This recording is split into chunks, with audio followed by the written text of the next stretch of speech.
안녕하십니까. 원영이정의 명리산책. 지난 시간에까지 우리가 격국을 정하는 법, 그리고 용신을 정하는 법, 그런 관점에서 강의를 드렸습니다. 그런데 제가 이 원영이정의 명리산책을 시작한 지 이 시간으로서 한 5개월 정도 시간이 흘렀습니다. 입춘이 지나면서 제1강을 시작해서 지금 이 시간에 78강을 강의하고자 합니다. 너무 명리산책이라는 타이틀에 어울리지 않게 제 나름대로 쉬지 않고 달려온 기분이 듭니다.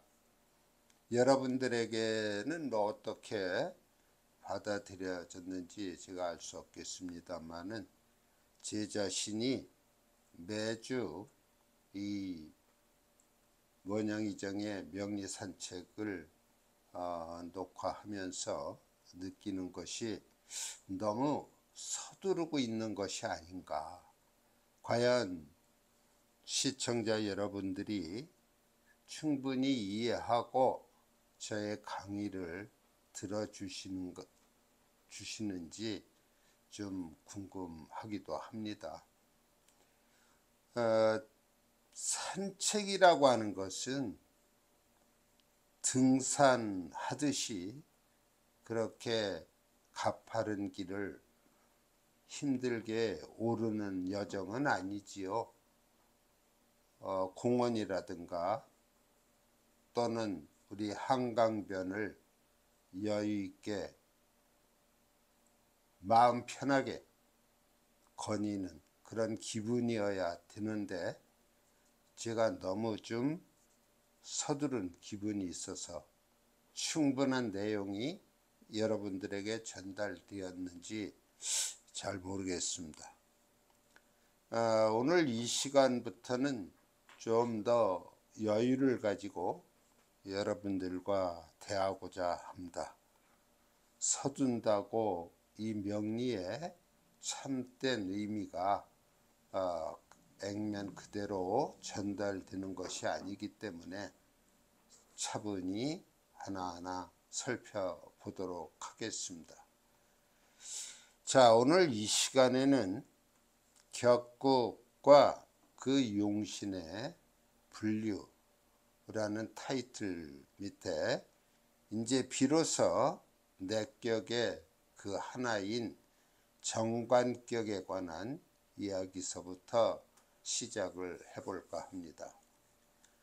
오늘은 정관격에 대한 용신에 따른 이야기까지만 말씀드리고 다음 시간에는 정관격의 실예를 통해서 또 강의를 드리겠습니다.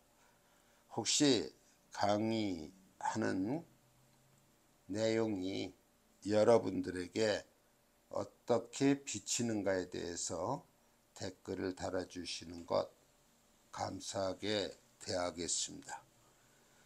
자, 제가 이 칠판에 나름대로 요약된 말로써 정리를 해봤습니다.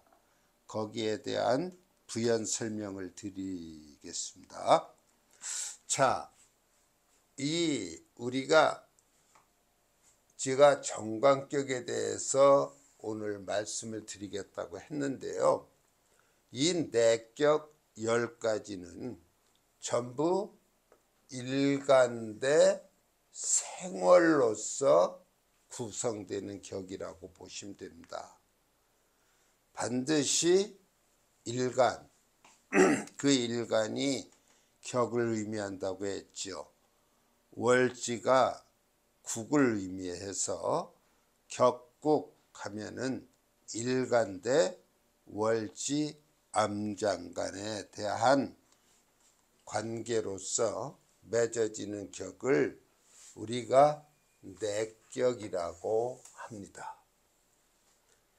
이 내격은 반드시 일간대 월지로 연관시켜서 구성을 하게 됩니다.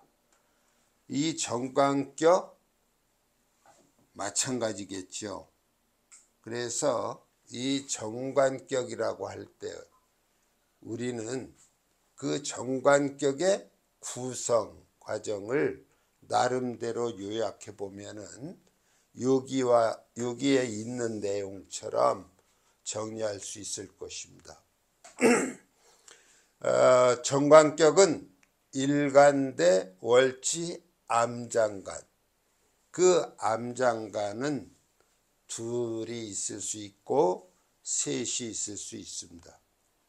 그 중에서 정관에 해당하는 육친이 천간에 투출되어야 합니다. 만일에 이 정관이 투출되지 않고 정제가 투출됐다든지 또는 식신이 투출되면 격의 명칭이 달라지겠죠. 그래서 정관격이라고 칭할 때에는 반드시 그 월지 암장간에 있는 정관이 천간으로 투출되어야 합니다. 그 다음에 이 정관격이라고 할 때 그 정관격이 올바른, 다시 말해서 어떤 잡된 것이 없는 순수한 정관격이 되자면은 정관이나 평관의 혼잡을 원치 않습니다. 다시 말해서 정관과 평관이 혼잡되면 그것은 나름대로 파격의 의미를 갖게 되는 것이죠.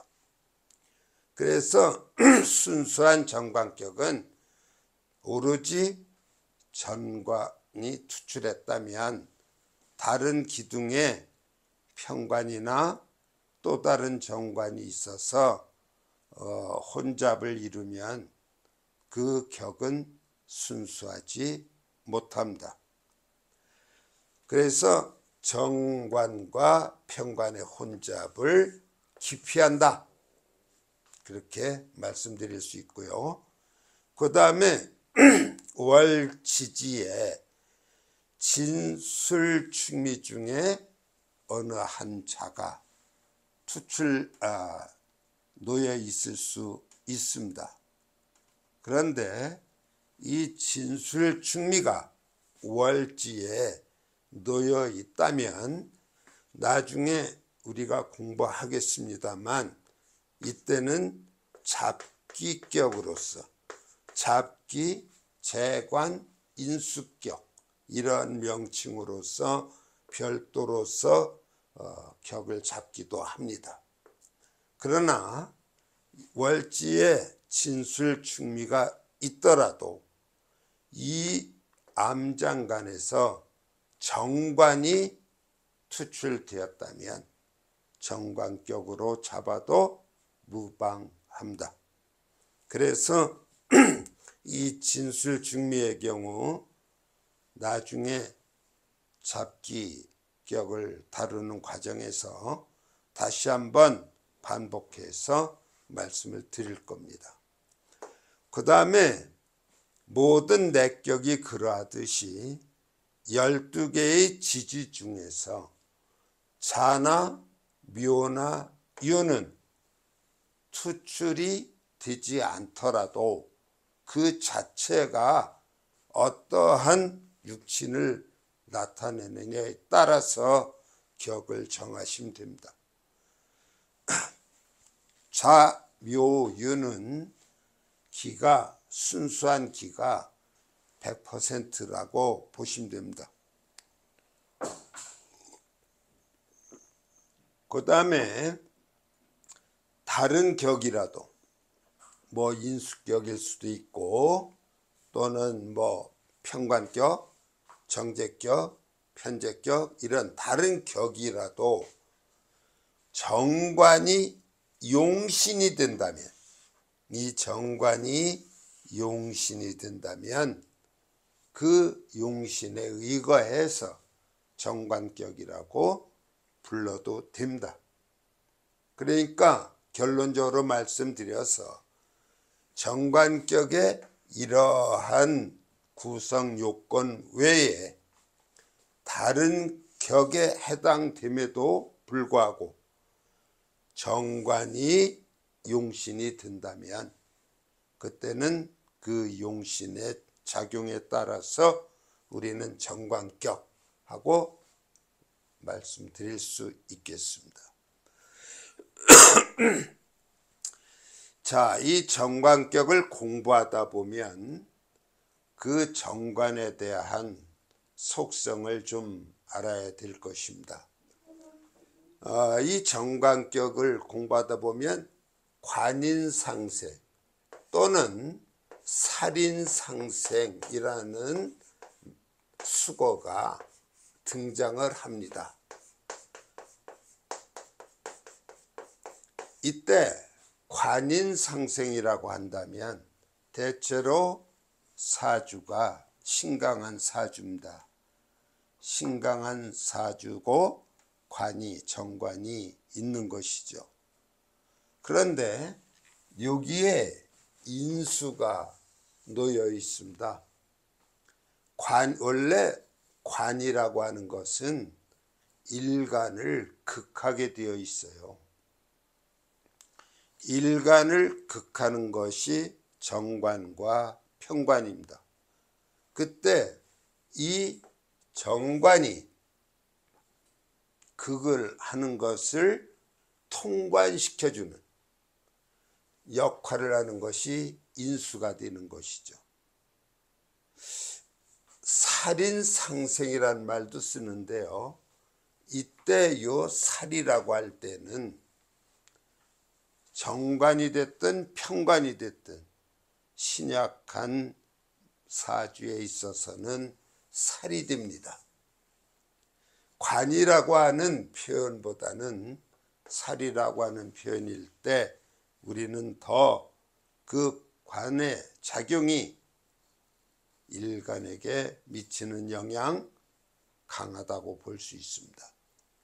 그래서 대개 살인상생 할 때에는 정관격이라고 하더라도 그 관을 정관이라 부르지 않고 칠살이라는 뜻에서 살인상생 이렇게 부르기도 하는데, 이런 관인상생이나 살인상생의 경우는 좋습니다.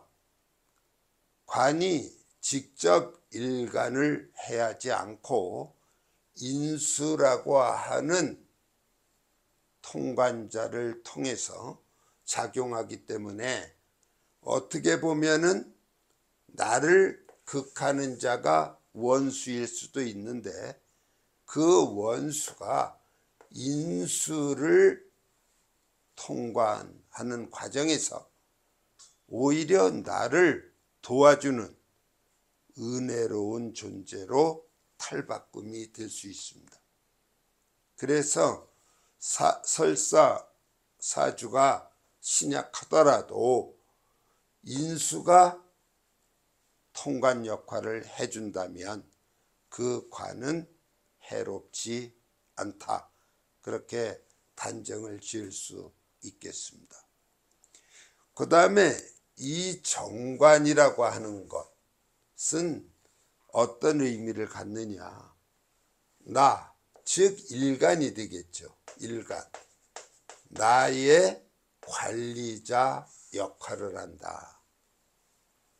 이 정관이 나를 관리하는 자와 같다. 그 나를 관리한다고 할 때 어느 한두 가지에 머무는 것이 아니라 이 관리자라고 하는 건 나의 모든 것을 관리한다는 의미와 같습니다. 이 정관이 있음으로 인해서 나의 재물을 지킬 수가 있어요. 나의 재물을 남들이 강제로 탐할 수가 없습니다. 그 다음에 이 정관이 있음으로 해서 나의 언행이나 나의 행동의 모든 것이 어떤 규제나 법에 어긋나지 않게끔 해줍니다. 그래서 우리는 이 정관이 남자에게는 직장이 될 수도 있고요. 다시 말하면은 자기의 직업이 되는데요. 또 여자의 입장에서는 이 정관이 육친적으로 보면 남편도 됩니다.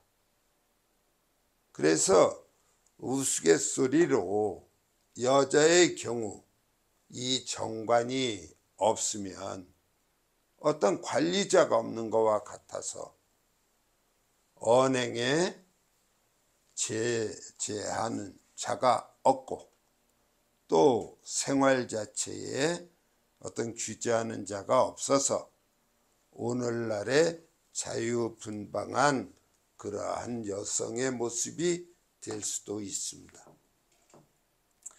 그래서 제가 여기다가 사람은 무관이면, 관이 없으면 질서가 없다.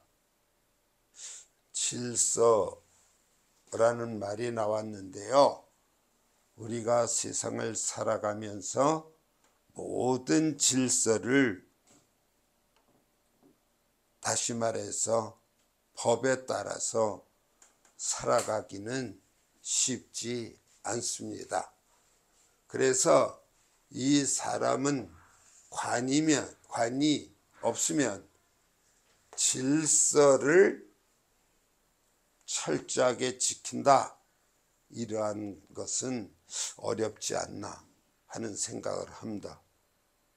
사실 제가 운전을 할 때에도 어떤 교통신호 위반하는 경우가 더러 있습니다. 그런데 교통신호기가 아니고 교통경찰이 수신호를 하고 있다든지 하면 저는 왠지 운전이 다소곳해집니다. 그 수신호에 따라서 행동할 수밖에 없는 그러한 나름대로의 규제를 받게 되는 것이죠.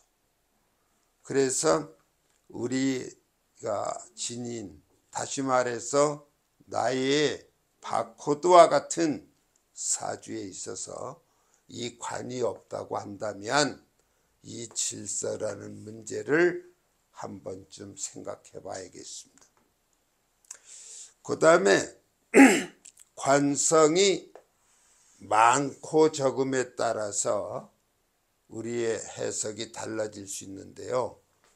관성이 많다 할 때에는 일간이 내가 그만큼 극을 받는다는 것이죠. 그러면 그 극을 받다 보면 일간은 무기력해지기 마련입니다. 그럴 때 인성이라고 하는 자가 있어준다면 조금 전에 말씀드린 관인상생, 살인상생의 모습으로 변해서 오히려 나에게 이로운 그러한 존재로 탈바꿈이 된다. 만일에 인성이 없다고 한다면 이 많은 관성은 일간을 사정없이 규제하고 또한 제압하려 들 것입니다. 자, 그 다음에 이 관성 하면은요, 관성 자체로서 왕하다면은 큰 문제가 없겠지만 사주의 관성이 약하다. 그러면은 이 재성의 생을 받아서 강해질 수가 있습니다. 재는 반드시 관성을 생하죠. 우리 인간 사회에서 특히 범위를 좁혀서 한 가정을 놓고 보더라도 여러 육친들이 모여 삽니다. 그럴 때 그 중에 인수라고 하는 어머니는 나의 어떻게 보면은 어린 시절서부터 성인이 되어 늙어가는 과정이 있는 때까지, 다시 말해서 어머니가 계속 생존해 계신다면 그 인성은 반드시 저를 생하게 돼 있어요. 그 생하는데 맹목적이다. 그게 모성애의 발로다. 그렇게만 생각하면 안 됩니다. 모든 관계가 생하는 데에는 목적이 있어요. 맹목적인 것은 없습니다. 어머니가 나를 생한다는 것은 내가 잘 돼서 집안을 풍요롭게 하고 또한 늙음에 놓여있는 어머니에 대한 자식으로서의 보살핌이 있어야 된다는 그러한 목적을 은연중에 갖고 있는 것입니다. 그래서 이 재성은 또 아버지가 되기도 하는데요. 이 재성은 관성을 생한다. 재가 관성을 생하는 데 있어서 한 가지 유의할 점이 있어요. 이 재성이 관성을 생해준다. 쉽게 예를 들면 아내가 직장 생활을 열심히 해서 남편을 생해줍니다. 남편이 자신의 일을 하는 데 있어서 경제적인 영향을 받지 않고 소신 있게 일할 수 있도록 뒷받침을 해주는 것이죠.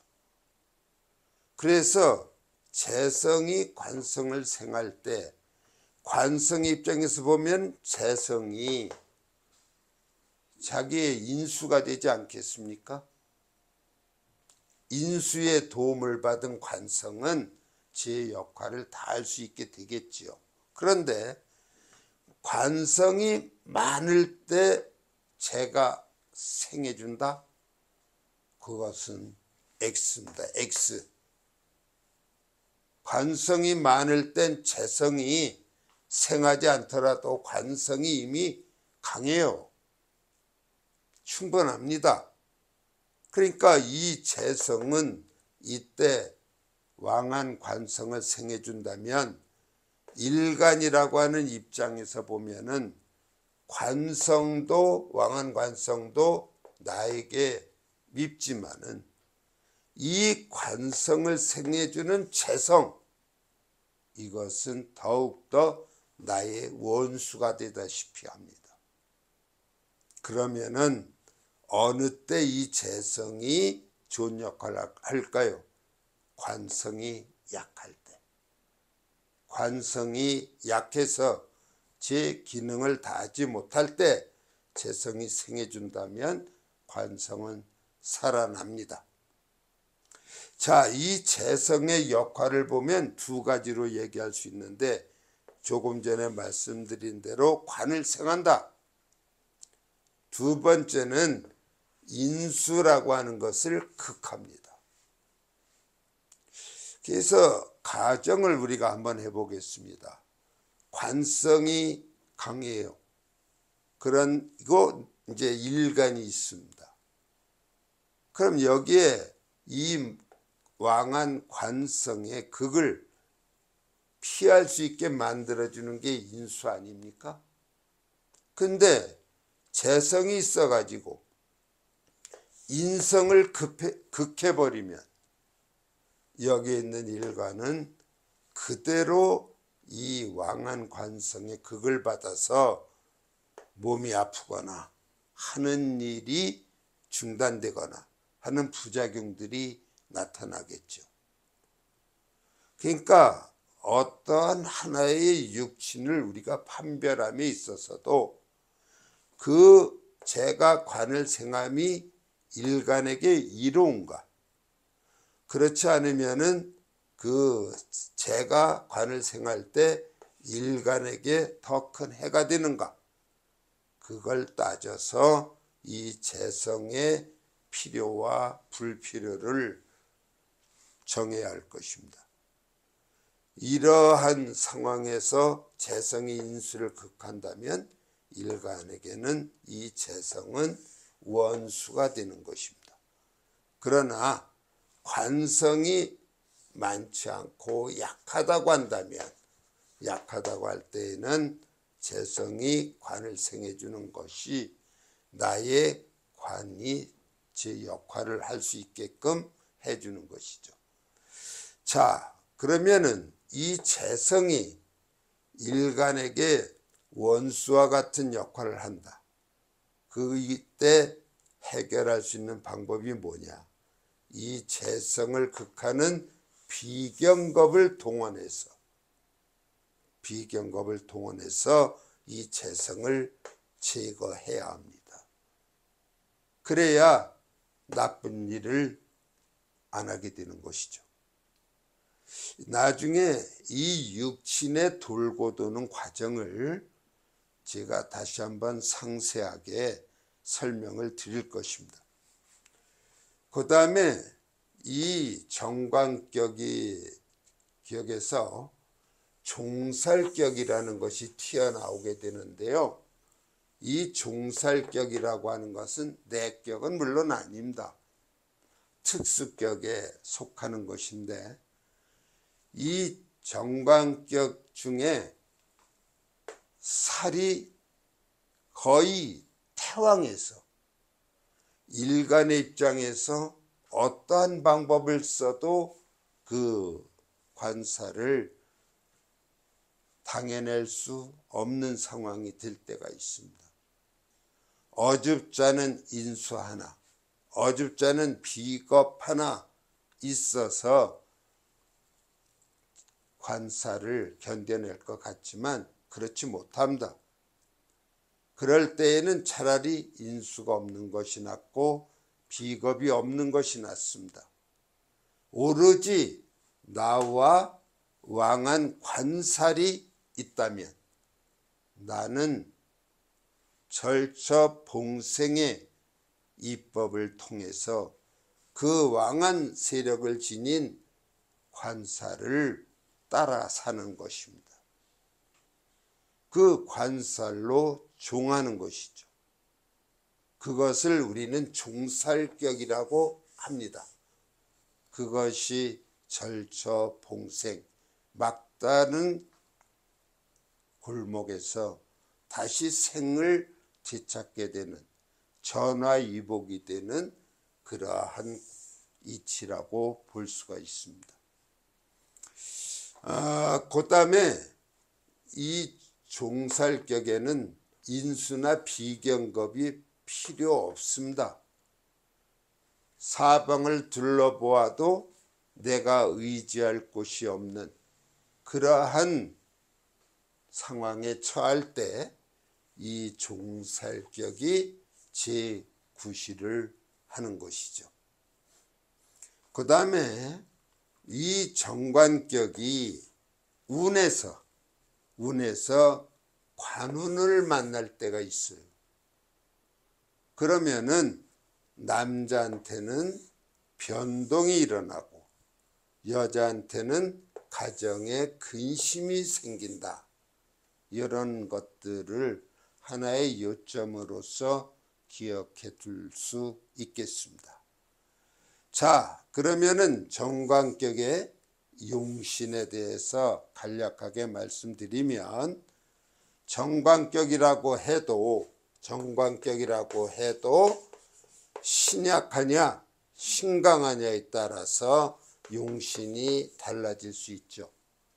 그래서 정관격이 신강하다, 강하다 할 때에는 정관격이 강한 사주라고 한다면 용신의 후보는 관, 재, 식, 그렇게 기억하시면 됩니다. 제일 먼저 관을 찾아보고 관이 미약하면 재를 쓰시고 또 재가 약하다고 한다면 식상을 찾게 됩니다. 그러나 정관격인데 신약한 사주라고 한다면 역시 인수가 있어야 될 것이고 견겁, 비견겁이 있어야 할 것입니다. 여기서 우리가 인수를 쓰느냐 비견겁을 쓰느냐는 더 말씀을 보탠다면 관살이나 식상, 관살이나 식상으로 인해서 약해졌다면 그때는 인수를 쓰시는 게 좋습니다. 그러나 재가 많아서, 다시 말하면 재다 신약 그런 거죠. 이 재가 많아서 약해졌다면 비견겁으로 용신을 잡으시는 게 좋습니다. 그래서 내격이 10가지가 있고 하나의 그 내격은 용신이 5가지로서 놓일 수 있습니다. 신강할 때는 관, 재, 식을 염두에 두시고 신약할 때에는 인수와 비견겁을 염두에 두시는데 약할 때에는 반드시 무엇 때문에 약해졌는가를 따져서 인수냐 비견겁이냐를 선택하셔야 됩니다. 자, 이렇게 놓고 본다면 우리가 이제 정관격의 대략적인 말씀을 드렸어요. 그래서 다음 시간에는 정관격의 실제의 사주를 놓고 격을 정하고 용신을 정하고 간단한 풀이를 겸하도록 그렇게 하겠습니다. 자, 이번 시간 여기서 마치고요. 다음 시간에 실전 풀이를 통해서 보다 빠른 이해를 하시길 바랍니다. 감사합니다.